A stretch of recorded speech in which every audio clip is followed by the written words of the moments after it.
안녕하세요. 저는 거의 평생을 탈모 때문에 외모 컴플렉스를 가지고 살았는데요. 정말 더 이상 이렇게 살면 안 되겠다. 이런 생각이 들어서 어느 날 정말 마음 먹고 탈모 극복을 위한 공부를 시작했습니다. 딱 3개월 동안 제가 구할 수 있는 모든 탈모 두피 관련 책, 논문 싹 다 읽었어요.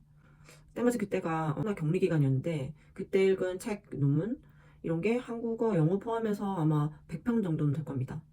진짜 하루 종일 읽기만 했어요. 그렇게 탈모 원인, 치료법, 생활 습관에 대한 개념이 머릿속에 정리되기 시작했죠. 그리고 3개월쯤 지났을 때 약속이 있어서 오랜만에 외출 준비를 하면서 거울을 봤거든요. 근데 거울 보다가 제가 갑자기 울었어요. 저한테는 정말 가장 큰 컴플렉스였던 앞머리에 머리카락이 다시 나고 있는 거예요. 그때 감동은 정말 경험해보지 못하신 분들은 모르실 수도 있어요.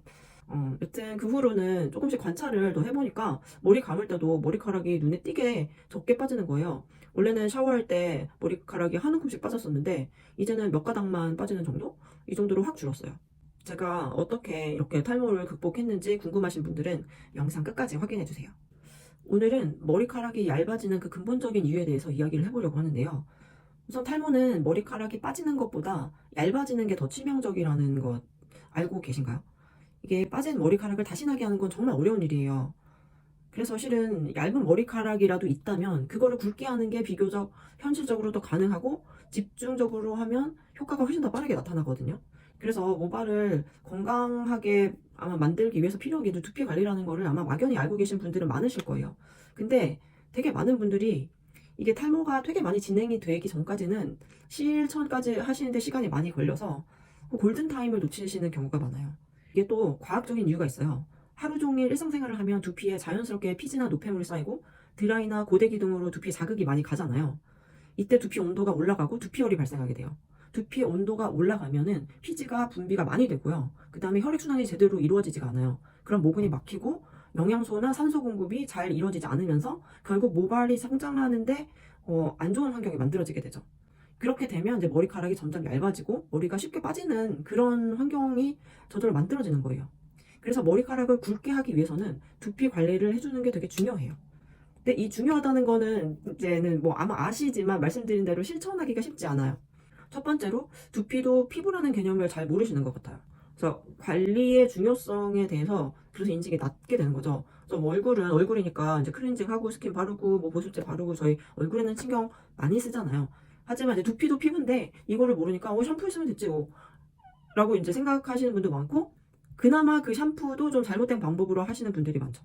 그다음에 두 번째로는 내가 왜 내가 탈모인지 심해지기 전까지는 필요성을 못 느끼는 경우가 많아서 눈에 보이지 않으면 나중에 해도 된다 이렇게 좀 안이하게 생각하시는 분들이 많아요. 골든타임을 그래서 놓치죠. 그걸 놓치게 되면 정말 빠진 머리카락을 다시 만드는 데는 오랜 시간이랑 치료가 필요합니다. 저는 어떻게 두피 관리를 하고 있을까요? 저는 3단계로 하고 있는데요. 1단계는 이제 클렌징이에요. 그래서 머리를 감을 때 따뜻한 물 그리고 약산성 샴푸를 사용을 하고요. 가볍게 두피 마사지를 머리를 감을 때 하는 거죠. 이렇게 두피에 쌓인 피지랑 노폐물 제거하는 건데 샴푸를 할 때는 손톱이 아니라 손끝으로 이렇게 하는 게 아니고 약간 이런 식으로 전 이런 식으로 머리를 감거든요. 이런 식으로 이렇게가 아니고 이런 식 보이시죠? 하는 건데 저는 거품을 낸 좀 상태로 가만히 냅둬요. 그래서 이제 이렇게 하고 이제 이를 닦아요. 이를 닦으면 한 자동으로 한 1분 정도 이 제품이 이제 두피에 스며들거나 영향을 미치는 게 이제 느껴지거든요. 이렇게 되면 이제 혈액순환이 되고 약간 뭔가 시원함이 이렇게 느껴지실 거예요. 요즘에 보면 탈모하고 두피 관리에 대한 연구를 많이 해서 그러는지 제품들이 정말 잘 나오고 있더라고요. 저는 여러 가지 제품을 써보긴 했는데 가장 오래 썼고 그리고 효과를 본 제품은 이거 하거든요. 그래서 이 제품은 제가 링크를 걸어 놓을게요. 제가 홈케어 하는 두 번째는 혈액순환 마사지예요.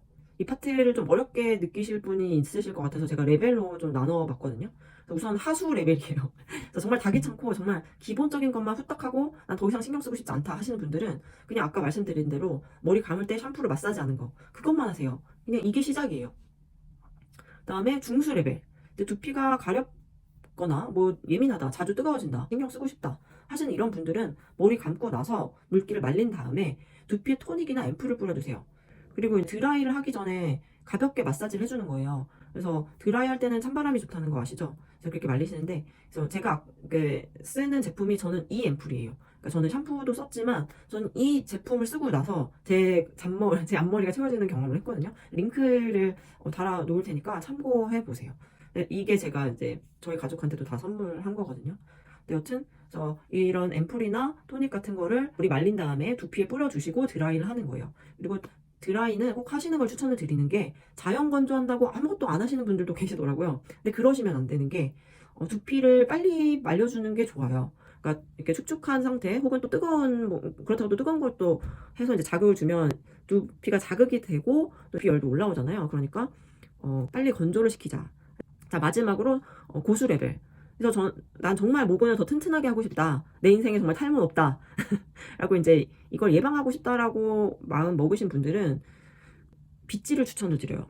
그러니까 빗질을 하거나 실은 이렇게 집에서 사용할 수 있는 저주파 마사지기가 있거든요. 두피 마사지기가.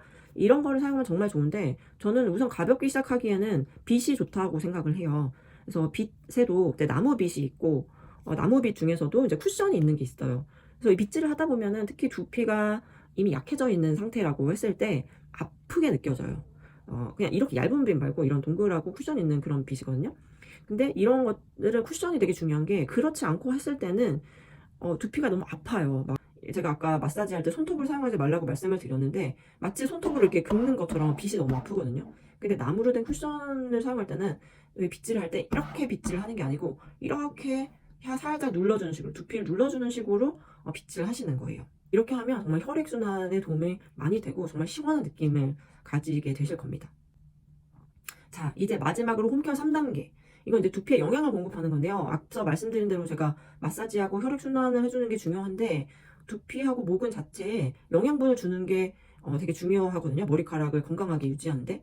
우선 머리카락에 좋은 영양에는 이제 비오틴이 있어요. 아마 들어보셔서 비오틴이랑 파톤텐산 같은 비타민 B군이거든요. 근데 비타민 B군이 피지 조절이랑 두피 건강에 도움을 주는 비타민 군이에요. 그래서 이거를 챙겨 드시고, 그 다음에 모낭을 튼튼하게 해주는 게 또 D군이에요. 그 다음에 항염 효과, 염증 생기는데 도움을 주는 게 이제 오메가3. 그래서 제가 추천드리는 건 비타민 B, D, 그 다음에 오메가3. 이렇게 챙겨주시면 또 두피가 확실하게 더 건강해지시는 거를 느끼실 수가 있을 거예요. 마지막으로 저만 해도 제 20대를 그렇게 힘들게 했던 앞머리 탈모를 어떻게 극복할 수 있었는가, 정말 곰곰이 그 비결이 뭘까 생각해 봤는데, 이건 무조건 내가 원래 하던 루틴에 이런 습관들을 스물스물 스며들게 하는 거예요. 머리 감을 때 그냥 보통 샴푸 대신 약산성 샴푸를 쓰고, 이왕 이를 닦을 때 거품 내고 나서 이를 닦아서 그게 스며들게 해주는 거. 네, 이렇게 할 때 이제 두피 마사지를 해주는 거. 그리고 빗질을 하는 거, 말릴 때도 신경 쓰는 거. 그런 작은 습관들이 모여서 두피가 건강해지는 게 된 거죠. 그러다 보니까 두피가 좋아졌다 해서 끝나는 게 아니라 스타일도 좀 좋아졌어요. 그래서 이렇게 제가 3, 4개월쯤 됐을 때는 앞머리가 나고 굵어지고 이런 것들이 보이기 시작했거든요. 이런 습관들을 정착시켜가는 게 정말 중요하다라는 걸 꼭 말씀을 드리고 싶고, 포기하지 말라고 말씀드리고 싶습니다. 오늘은 머리카락을 굵게 하는 방법에 대해서 말씀을 드렸는데요. 영상이 도움이 되셨으면 좋겠네요. 같이 더 건강한 두피를 만들어 갈 수 있었으면 좋겠습니다. 감사합니다.